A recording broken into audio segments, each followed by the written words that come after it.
Mr. Chairman, members of the committee, I'm here for the Coalition to Protect Maryland's Children, and the Coalition supports this bill for institutions as well as individuals. I just thought I'd tell you some things that no one has said yet, because I've been in the legislature a while. And I remember when this bill came over from, not as long as you, Mr. Chairman, but when this bill came over from the Senate, and it was agreed upon the 7 years, Senator Mooney said that everyone agreed to that. Well, I was the chair of the State Council on Child Abuse and Neglect, the legislative chair, and we opposed that bill because we knew that the literature said that that bill was really a nothing bill. It wouldn't work because no one can come forward at 25. So I put in testimony that opposed that bill. Also in 2006, a bill came over from the House. It got into rules, even after it got over in time by the legislative date.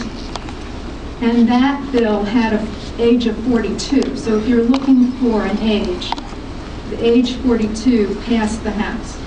So here's an age that we know the House agreed on. Yesterday when I was here, we had a bill about disclosure and accountability for the Department of Human Resources, because we know that there needs to be sunlight in institutions. And that's what this bill is about. This bill is about sunlight. This bill is about accountability. And while it is true, and we're pleased that certain institutions say they're doing all of this to protect children, there's no outside review of that. No one knows when they might backslide, how long is it going to last. That's why we need the ability to sue in order to make sure they're keeping it up. And I also testified on a bill yesterday about reporting. And during that testimony, the Archdiocese came in and asked for, I believe, or in a letter that I haven't seen, an exemption from reporting.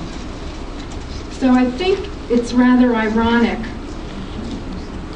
that, if you're going to come into the legislature, and I've sat next to representatives of institutions who are here today, who have asked for legislation to limit child abuse reporting laws, to say not to report just suspected abuse, but known abuse, that it doesn't seem to go together.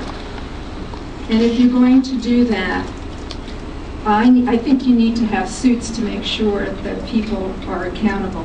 I also think, one more point, that permitting institutions which are responsible for sexual abuse of children to solely determine the compensation, if any, afforded victims is wrong. I have letters from victims who've said that they have had their counseling cut off. So I could bring those in, but I'm not sure. There's nothing to prevent those institutions, because no one's looking at them, from cutting that out. So it's really about accountability, it's about justice, and about fairness. Thank you very much.